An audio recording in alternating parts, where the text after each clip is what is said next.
Hi, I'm Scott Humphrey, CEO of the World Floor Covering Association, and this is Leadership Live. In recent weeks, we've taken a look at gratitude, thankfulness, but we've also had a chance to do a checkup on 2021 to evaluate what worked and what didn't.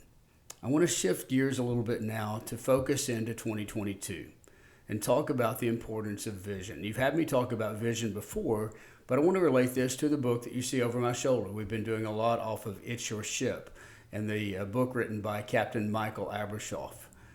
Abrashoff wasn't successful simply because he liked change, but he changed for a purpose. He had a vision for what he wanted to accomplish, and he was very specific in that.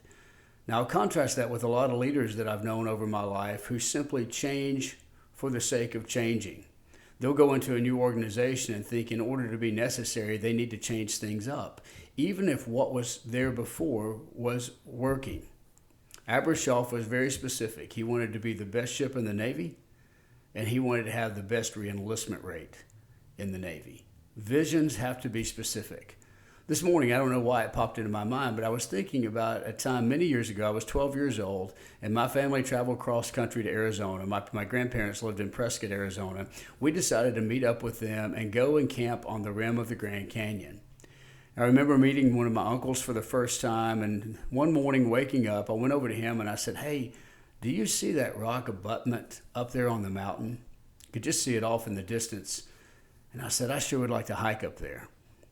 My dad always told me that I was like my Uncle David, and he kind of latched onto that thought, Uncle David did, and said, "Man, I like that about you. Let's do it." And so he and his son, me and my two brothers, my dad and my other Uncle Ed, decided to hike up to that rock abutment. And we hiked, and we hiked, and we hiked. In fact, we hiked for about 6 hours. Several times we thought we were there, but we looked down and realized we were not at the right place. We had no idea where we were. In fact, we hiked into oblivion. We were lost, and it was not a good time to be lost. It was very hot out. We had no water. We had brought nothing with us, and there were fires on the backside of the mountain, and we realized that we were in trouble. We were blessed enough to be able to find a road, and ultimately someone showed up on that road. A couple of policemen took us back to our campsite. But I started thinking about that event as it relates to vision. That's what happens when you don't have a specific vision.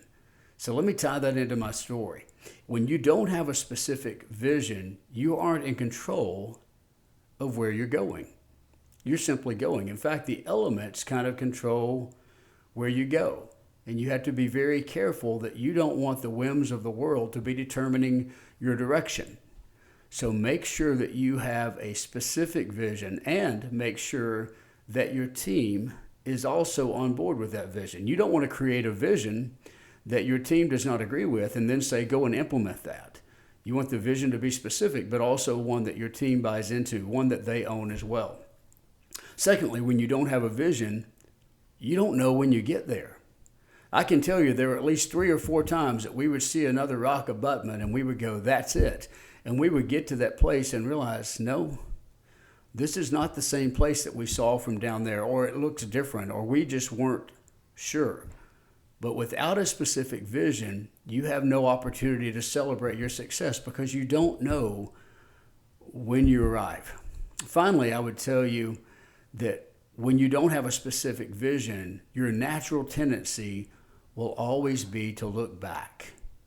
And it's very difficult to walk forward and look back simultaneously. In fact, we found ourselves doing that over and over again. When we would look forward to another rock abutment, we would go, well, surely it wasn't that far away. Maybe we should go back. And we continued to question ourselves. And the more we questioned ourselves, the further into oblivion we got. We had no control over our destiny. Vision is vitally important. And for you as a leader, there may be nothing more important for you to spend the next few weeks on than creating your vision and getting buy-in from your team. Why? Because without a vision, you aren't in control of where you're going. You don't know when you get there. And you will always have the tendency to look back over your shoulder. I've told you before, one of my favorite scriptures in the book of Luke says, any man who puts his hand to the plowshare and looks back over his shoulder isn't fit for the kingdom of God. It's not so much the religious aspect of that that's important. It's the fact that when you're looking back, you can't be plowing straight. Your hands are going to go with your head, and you're not going to draw a straight line. Vision takes you somewhere, and it's somewhere specific. So I challenge you as a leader to be specific in what you want to accomplish in 2022. Set that vision now and get your team's buy-in, and then go out there and lead.